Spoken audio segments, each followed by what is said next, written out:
সালাম আলাইকুম বন্ধুরা, কেমন আছো সবাই? আশা করি আল্লাহর রহমতে ভালো আছো। আহ, আপনাদের সাপোর্ট, ভালোবাসা এতটুকু আসতে পেরেছি আলহামদুলিল্লাহ। তো আমাদের যে গল্পের সিরিজ চলতেছে, দুইজন দুজনার গল্প, আমার প্রিয় শাইখ শাইখ মোহাম্মদ আতিকুল্লাহ হযরতের বই থেকে করতেছি। তো গল্পের সিরিজে ছোট ছোট গল্প করে, এগুলো হচ্ছে সবগুলাই দাম্পত্য জীবন নিয়ে। আশা করি আপনারা শুনবেন মনোযোগ দিয়ে। তো শুরু করা যাক। আমাদের আজকের গল্পের নাম হচ্ছে বুদ্ধিমতী বধূ। তো গল্প শুরু করে। বাবা মায়ের পছন্দে খুব করে রাশাদের বিয়েটা হয়ে গেল। বেশি খোঁজ খবর করার সুযোগ হয়নি।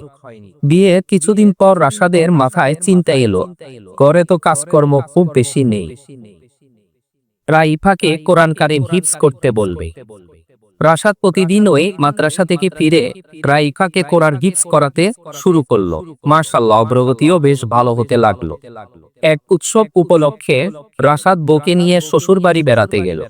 একদিন কি একটা প্রয়োজনে রাশাদ শ্বশুর বাড়িতে তাদের থাকার কামরায় রাখা আলমারিটা খুলল।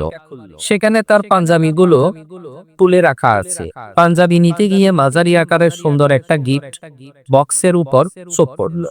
কৌতূহল দমাতে না পেরে রাশাদ বক্সটা খুলে দেখলো। বক্সের ভেতরটা নানা কাগজপত্রে ভর্তি।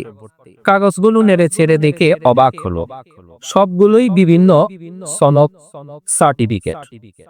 রাইফা কিপস শেষ করার সার্টিফিকেটও সেখানে আছে। আশ্চর্য তো! রাইফা, তুমি তাহলে হাফেজার? তাহলে এতদিন বলনি কেন? রাইরা, আপনি তো কোনোদিন আমার কাছে জানতে চাননি আমি কোরআন হিফজ করেছি কিনা। আপনি নিজ থেকেই ধরে নিয়েছেন আমি লেখাপড়া করিনি, আমি কোরআন পড়তে পারি না মনে করে আপনি আমাকে পড়াতে শুরু করে দিলেন। আমিও আপনাকে লজ্জা দিতে চাইনি।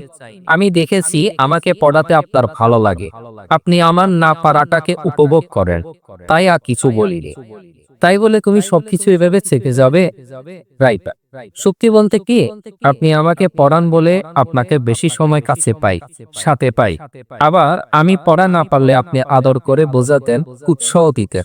আর পড়া দিতে পারলে খুশি হয়ে সুন্দর সুন্দর হাদিয়া কিনে আনতেন। এইসব আনন্দ থেকে বঞ্চিত হতে চাইনি। সুবহানাল্লাহ, কত সুন্দর! দুজনেই হাফেজা, হাফেজ হাফেজা, কোরআনে হাফেজ। মাশাআল্লাহ।